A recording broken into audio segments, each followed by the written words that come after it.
Bonjour, bonjour, Nadia Bibizimo. Donc, je reviens après quelques semaines d'absence. J'ai pas fait de vidéo entre temps. Donc là, je reviens avec quoi? Je vous présente un petit projet basé, disons, sur Vue.js. Et par contre, il va être implémenté à partir du framework, je sais plus, appelle ainsi Vite, qui est quelque chose d'intéressant. D'accord? Et Vite, qu'est-ce que c'est? C'est un peu à l'instar de Nest.js. D'accord? Là, par contre, c'est pas React, mais c'est Vue. Mais bien sûr, au fond, c'est toujours du Node. Et on a accès donc aux bibliothèques Node et voilà. Donc l'application, en fait, c'est une petite to-do list qui permet justement de créer sa liste de tâches à effectuer. Par exemple, si je mets ici, je ne sais pas, faire du vélo, par exemple, faire du vélo, ça c'est personnel ou privé, j'ajoute à ma liste et ça apparaît ici. D'accord? Maintenant, ici, je vais expliquer tout à l'heure, mais notre persistance, ici en fait, nos données sont retenues au niveau du navigateur, avec notamment le local storage. Donc, pour créer donc une application avec Vite, donc qu'est-ce qu'on fait? On va dans un dossier bien sûr qu'on a créé et on va lancer la commande npm create vite, d'accord? Donc arrobase last test, on met le nom de l'application et là on a utilisé justement une template view. Après, il nous pose une petite question, on répond pas yes, d'accord? Si on est sûr de justement créer l'application. Là, je pense que on voit pas très bien. Je ne mets même pas ici, d'accord? Et une fois l'application créée, donc vite vient vous demander d'aller dans le dossier de l'application, de faire install et de faire un npm run afin de lancer l'application. Donc, ce que j'ai fait ici, aussitôt j'ai ouvert dans code. Et donc, une fois arrivé dans code, justement, j'ai fait mon npm install. Et j'ai lancé donc l'application pour voir à quoi ça ressemble avec npm run dev. D'accord? C'est ce qui est conseillé justement dans la documentation également. Et c'est ce que le framework m'a demandé de faire. Donc l'application créée va comporter comment dire, une petite application assez complète avec la vue, avec les scripts et tout. Donc on va modifier ces éléments-là. J'ai supprimé les fichiers qui n'étaient pas nécessaires à mon projet. Maintenant, le fichier principal, c'est le fichier main. D'accord? Voilà, qui crée l'application. Et ici, on importe notre component, je peux dire aussi, notre fichier app. D'accord? Et notre feuille de style que je vous montre ici. D'accord? Qui permet justement de définir le style de la page, notamment les couleurs, les formes des boutons, les radius, les divs ici, le listing, les couleurs là, même, voyez-vous, lorsque la souris est dessus, ça change un peu au niveau de l'éclat du bouton. D'accord. C'est du JavaScript, cela signifie que lorsqu'on fait une action, en fait, la page ne se recharge pas complètement. D'accord. Tout à l'heure, vous avez vu, j'ai ajouté une tâche à faire. La page ne s'est pas rechargée. D'accord. Et rapidement, pour vous montrer donc le fichier principal, le seul fichier d'ailleurs, il est composé de deux sections, donc deux parties. La première partie, c'est la partie script setup, dans laquelle justement on va faire des importations notamment de nos hooks, d'accord, et des fonctions ou des API de vue. Là aussi on va définir nos constantes. Ici, ref, c'est pour en fait récupérer les données, notamment d'un champ. En fait, c'est pour créer des champs, d'accord. Notre première, comment dire, constante ici, tout douce, en fait c'est une liste, d'accord. Euh, Donc j'ai expliqué que ici c'est d'abord le script setup, la première partie, qui comporte justement nos déclarations et nos fonctions. Ensuite, il y a la partie template, qui est juste après. Cette partie-là, justement, c'est vraiment le template qui sera vu dans le navigateur. C'est du HTML en fait. D'accord. Du HTML, voilà. On a des mails, on a des sections, c'est vraiment du HTML. Euh, Maintenant, comme pour le form, notre formulaire ici, Pour éviter justement qu'il soit validé automatiquement, on a mis donc submit prevent. Et là, on a mis quoi? Notre fonction d'ajout. Cette fonction d'ajout, donc une fonction JavaScript ici, hein, donc arrow. Qu'est-ce qu'on fait? On fait le input content. Donc ici, je vous montre ça. Donc voilà, notre champ ici. Il faut savoir que dans Vue, pour récupérer les éléments, on n'utilise pas de l'ID ou de name, on utilise VModel, hein, donc ViewModel, qui permet justement de faire un bidding avec le script JavaScript et en fait le champ ou l'élément, on appelle le DOM. D'accord. Donc là, si on fait quoi? On récupère la valeur, on fait un prime pour enlever les espaces. Ici, on voit que vraiment l'élément est vide ou que la catégorie est nulle, donc on n'a pas été sélectionné comme ici. On fait un petit return, comme quoi on ne fait rien.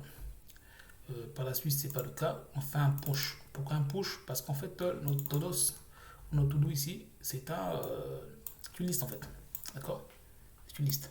Et lorsqu'on fait push, on permet justement d'ajouter les éléments à la liste.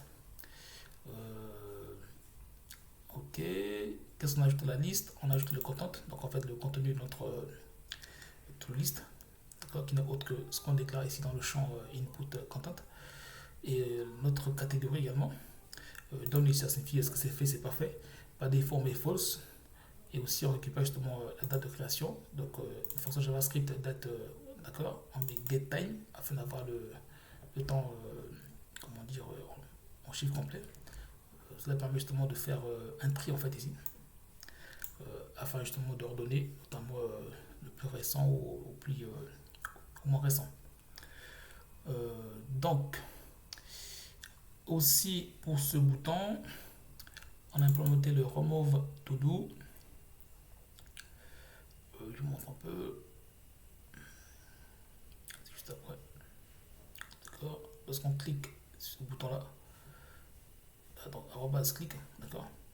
Remove, on fait passer notre to do ici, on injecte. Notre to do justement, c'est vu que c'est une liste, d'accord. On a utilisé un vfor. Voilà, vfor ici, todo dans notre liste todo qu'on a fait ordonner. Et là, on a mis la clé, ça c'est obligatoire, d'accord. Et qu'est-ce qu'on fait ici? Bon, pour la classe, en fait, on fait, parce que le todo, la catégorie de todo, par rapport à ici, non, si c'est fait, c'est pas fait, ça c'est juste la classe, ok. Je vais venir, ok, la classe est là. La catégorie, on avait des bulbes par catégorie de notre. Voilà, on a personnage ici, on a le bulb, ça nous permet justement de définir les couleurs roses et la couleur bleue. Ok. Donc là, notre content qui apparaît avec VModel, toujours dans le champ.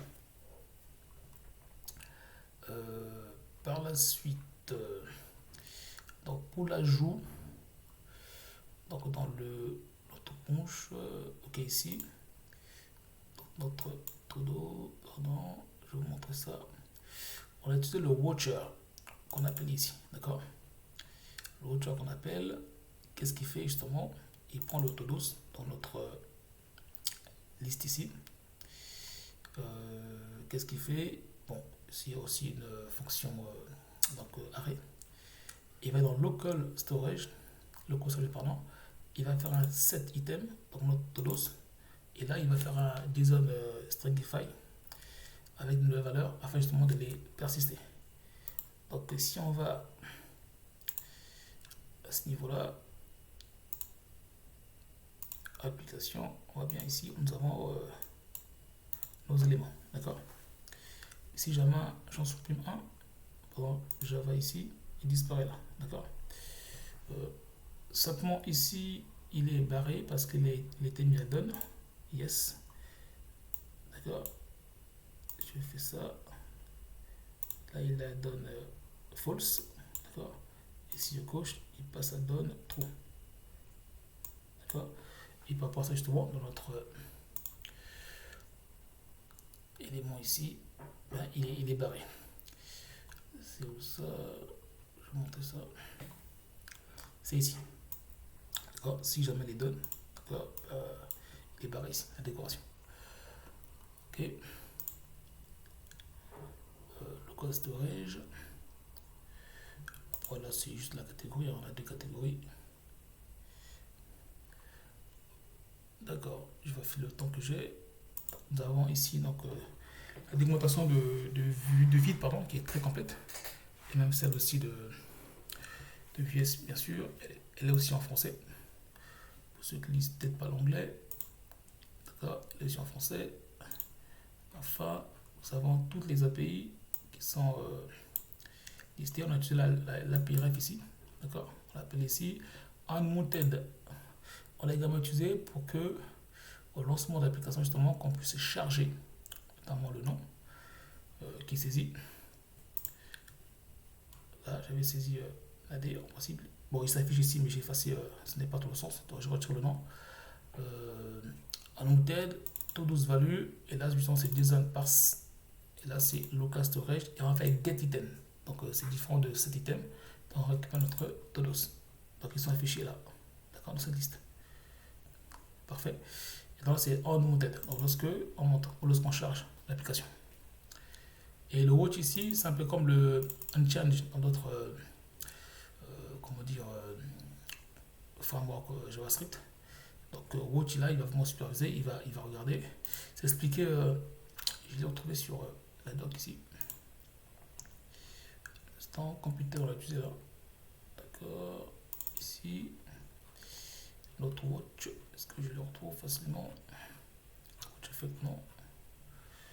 Enfin, il est ici, d'accord. Donc, qu'est-ce qu'il fait? Il regarde, il supervise un ou deux sources de données réactives. Et là, il invoque une fonction callback. Donc, ce qu'on a fait ici. Une fonction callback, d'accord. Et là, justement, il vérifie si la source a changé dans ce qu'on a fait. Donc, lorsqu'on voit que ça a changé, donc il va justement surveiller en fait ce champ, cette valeur. Et il va faire une fonction callback. Et qu'est-ce qu'il fait là, ici, pour nous?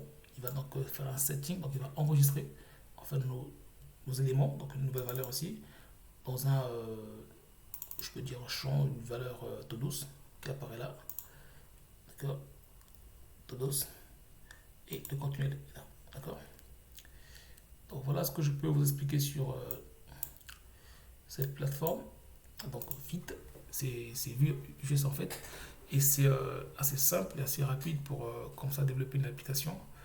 Comme même ils l'ont défini, hein, d'accord. Ici ils disent bien que justement cela permet, c'est un outil de construction qui a pour objectif justement fournir un moyen, une expérience rapide et facile justement pour développer justement des projets web modernes.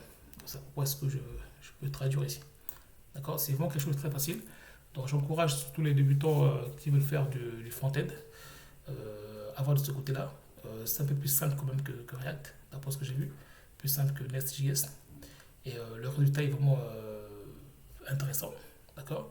Notamment lorsqu'on voit des watch, d'accord, ça change un peu de on-change et de faire des callbacks après des événements, de faire des target value. Et vous aussi, c'est vraiment quelque chose de très très simple. Je mets donc le code dans mon GitHub, dans le lien dans la description. Et là, c'est juste un projet pour un peu comprendre les basiques, d'accord.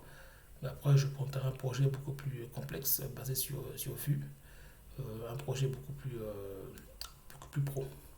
Donc, merci d'avoir suivi ces explications. S'il y a des questions, voilà, faites un commentaire et j'apporterai l'explication du code, hein, dans ce code assez basique pour la découverte de Vue. Merci à vous et très bonne journée. Au revoir.